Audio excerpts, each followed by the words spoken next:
let's just imagine for a minute we've got goals set. I want to talk about accountability because it's built, right into the name of these teams that we've been Yeah. referring to, and how accountability can be. And I think we both like this is something that has like revolutionized how we do what we do Yeah. independently.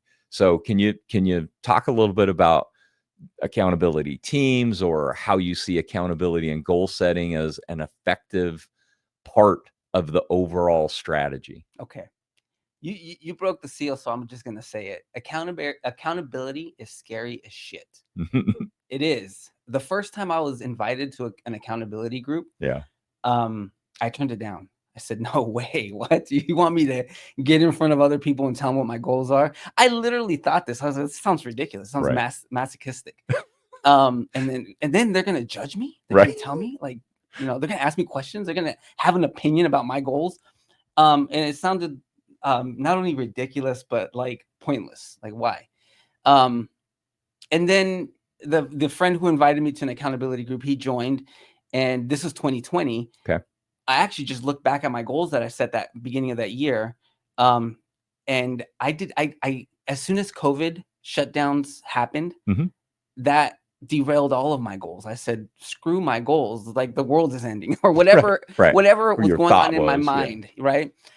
It was the easiest excuse to just let go of my goals because I had nobody to be accountable to. And now I had this other distraction, Mm-hmm. And then a couple months later, towards the end of the year, I check in with my friend and I'm like, "Hey man, how are you doing this year?" He's like, "Great, just hit like all these goals and I'm taking the last 2 months off." Oh, wow. And I'm like, "What?" He's like, "Yeah, I hit my financial goals, so I'm just decided to take November and December off." And I'm like, "What? How did you do that?" He's like, "The accountability group I told you about." I'm like, "Okay, man, let me know." Okay, now let me know Yeah, more. yeah. And I joined and I set goals. And at that time we were living, it was me, my three kids, and our dog, our pit bull, and my wife in a 2-bedroom apartment. Okay. We had just started kind of digging out of debt. We had been $25,000 in credit card debt. And I was like, all right, I want to buy a house.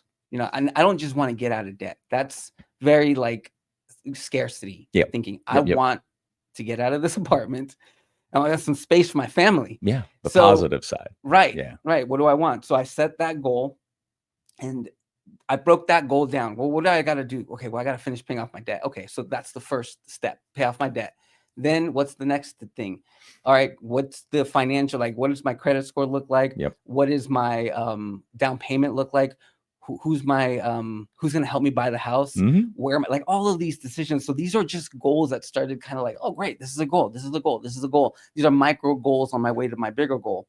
And I was going to my accountability calls every week.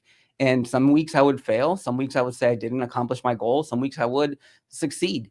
And, that I continued that path for I think it was 2 quarters in 6 months. And we were already in talks to purchase our house. Wow. Yeah. And this wasn't like, I couldn't have predicted it. Right. Like it didn't happen step by step. I didn't go, oh, I'm going to do this and this and this and this and this. Sure. It was like, here's my goal. Now I'm going to break that down. And on my journey through my accountability sessions, people gave me some advice. Oh, that's not the right path. Try this. Right. Oh, wait, this is working for you. Double down on that. Yeah. Like this is the journey. Mm-hmm. And that's how it manifested. I before you move on to the next question, I want to say before that, I had set goals and I had some success. Mm-hmm. But it was always success from an exterior perspective. Okay. Of if I can accomplish it, then that's success. But anything until then is failure, right? Like there were no, like in my mind, there were no little wins along the way. What I call winning or learning, right? Exactly. You could just reframe failure into, I wasn't learning. If I learned something, right? I was failing because I wasn't that. taking it. But when I had the accountability group, those failures turned into learnings because Right. when I would approach my group as like, man, this is how I failed, they would share the knowledge that I just shared. Yeah. And then that picked me up. They were literally supporting me through my journey. So I just want to share that. And that I think was the other important point that I wanted to make, because I think when your general public or your folks in the community hear like accountability group, it's like, why would I pay money like to, like you said, but your sort of idea of what this meant was like, I can't even fathom showing up to some place and telling a bunch of people like what my goals are. First of all, like that's private, Right. right? So within accountability group, there is a, sort of understanding, right? It's not exactly the same as like your spouse or a significant other where it's that close, or maybe going into a church or whatever religion you are and sharing what your struggles are with somebody that is a person of faith or whatever. Right.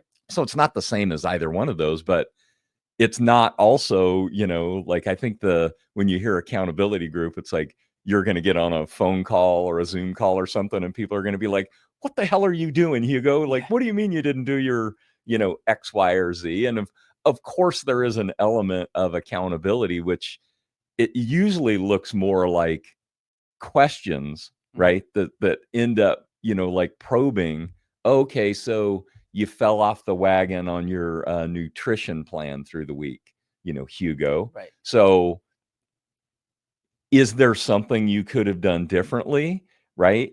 That's what accountability typically looks like, rather than some, like finger wagging, right? And then you use the other word that it is probably more of than accountability, which is support, right? Yeah. Like, after being in accountability teams now myself for a couple, 2-3 years, like it's 85% accountability, or pardon me, 85% support. Yeah.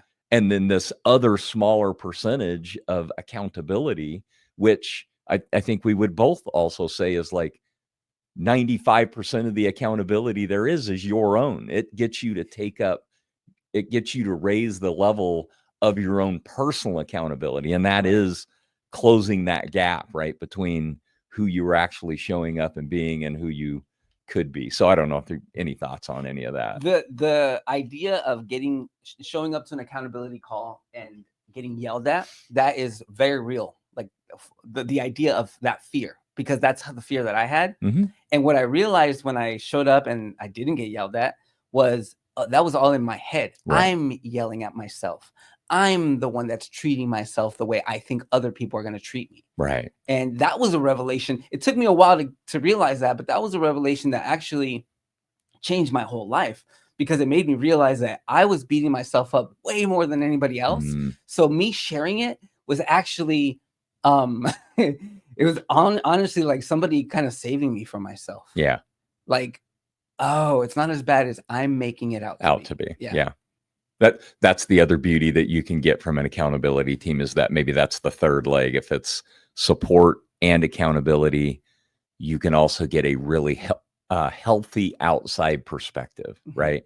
Because the other thing about, just being in the general community is, and I hate to say it this way, but the standards are awfully low, right, for performance, Yeah. right? And that is the other benefit, because when like the way that my life works, I've been in the military and high performing executive person and all this. And sometimes when I share with other people, my own family, or just other people in general, and I share like how I think, or I go do these days of Zen or whatever, and I know there's probably a goodly number of people that are like, that's over the top, Jeff. Like, what? Yeah. Why do you do all that? And I'm like, well, because I've seen the other side, right?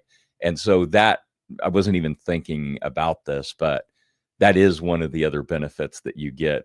I'm not really fond of the term like getting with like-minded people. Yeah. Right. That feels like very network markety or something. But yeah, a tribe. I mean, that's another good way to think of it, right? Like and these are things that I felt on a football field in high school, or I felt, in the military, where you get around a group that is sort of, motivated by the same thing and for the same reason. Right.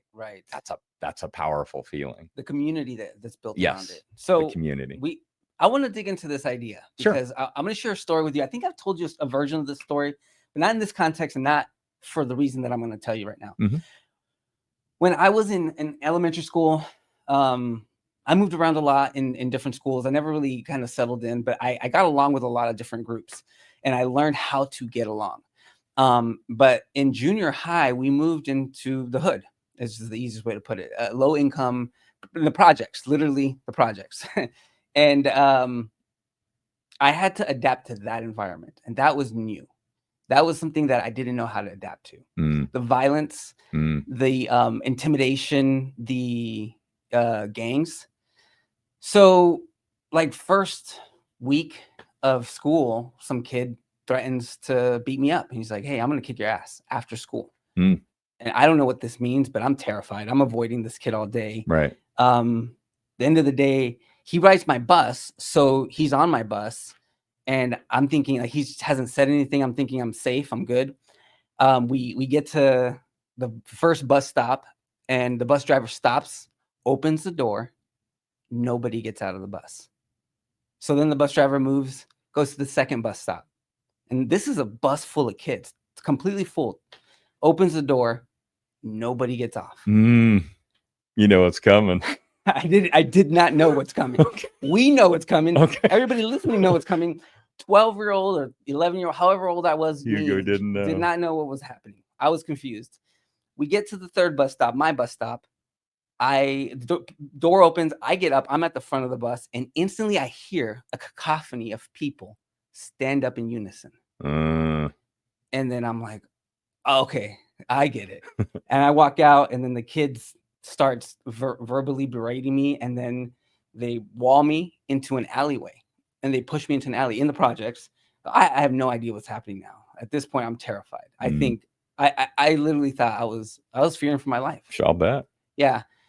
And it gets worse because I get there and they push me into this alleyway where there's like a 4-way intersection, and there's a car blocking one of the, or two, like a car blocking one of the way, two like motorcycles blocking another way. And then where we came in, and then like basically kids and like adults just gathered to see this kid get beat up. Oh, wow. And I'm shaking in my boots. And something inside me woke up in that moment, and I just lunged at this kid. I grabbed him, and I just started beating him up. I just started wailing on him, and somebody had to break me off of him. They broke me off of him. Okay, you won. And then I'm on the floor still shaking. By the time I realize what happened, everyone is gone. Completely gone. That's it. It was over. I walk home, never tell anybody. The next day at school, I literally am invited to the lunch table. I'm asked to come to the table. Wow. Like no metaphor there. Literally the table. A couple of weeks later, somebody comes up to me and tries to like start something, and I'm at my lunch table. They come up to me. They start saying stuff to me before I'm even able to process what's happening. Everybody around me stands up and says, "If you're messing with him, you're messing with us." Oh, wow. So you get this power of. That is okay. So I want to pause this story right here because we're going to go somewhere else. But that is community. Yeah. And as a kid who's terrified, that feels powerful. Right. It feels tempting. And then what do you have to do to continue that, right? Right. I was in that neighborhood for 2 years. Luckily, we moved out, and then in high school, we moved to Gilbert, which is Gilbert, Arizona, the complete opposite place, Gilbert High School. Right. My freshman year, I tried some of that intimidation stuff, didn't really work out. Right. I mean, it didn't not work out because I got beat up. It didn't work out because I got in trouble. Like, right. I got in a different environment. Right, completely. I got suspended, and it was like, okay, this isn't the tool. Right. And then it took me 4 years to unlearn all that. It took me 4 years to unlearn that mentality. And, I really struggled in school before that and during that time. And until and this is where I'm going to get into accountability. Okay. Mm-hmm. Until my senior year of high school, one of my counselors, the beginning of the school, or actually, no, before my senior year, at the end of the previous year, my counselor calls me in and says, "Hey, you are in real danger of not graduating." And here he lays it all out and says, "I'm going to make you a plan, but next year you got to take all of these classes that you failed all through high school. You got to take an early class. Your friends, they get half days because they did their work. You got to take a full day in an early class. And this, if you happen to pass every single class, you can graduate. Mm-hmm. If you don't pass one of these classes, you got to repeat the next, or you got to do like summer school or something. You got to redo it. Laid it on the line for you. Yeah. So those were the consequences, right? He laid the consequences on the line. And the next year, I changed my attitude. And that senior year, I studied, I worked, and I got straight A's. I'd never gotten, I want to say I'd never gotten an A, but I'm sure I'd gotten an A, but I'd never gotten a legit A where I felt like I was proud, like I did work to get worked that. hard and earned it. And that made me realize I had the ability to really make my own destiny. But it required that. Now, this is in hindsight. I realized it was that accountability. It was that consequence, because if I did not pass, my grandma would find out. And then it wasn't going to be good. Right. Well, my grandma loves me. She wasn't going to do anything bad, but she was going to be disappointed. I didn't want to disappoint my grandma. Got you. And that was the consequence. This is accountability, right? My grandma was my community, right? My grandma was the person who I wanted to show up in a certain way. I love that. Right. And now I'm going to bring it to where we're at here with Team 212 and personal development. Sure. Is, even though I unlearned a lot of that stuff, a lot of that mentality still followed me throughout life. And I had anger issues. Anytime somebody tried solving, every time there was a conflict, I tried solving it with violence. Because I didn't know, I didn't have people around me that were different. When I joined that accountability group, I was surrounded with people who had a different idea of what success was and different standards. I'm bringing it back to what you talked about with the standards in the general public. Yeah. And that is a different type of community. Yes. That's the community that we really are building at Team 212. Yes. Is people who want to see you succeed. Right. Not just be there when, because we're all mutually beneficial. Right. Gathering. No, I love that.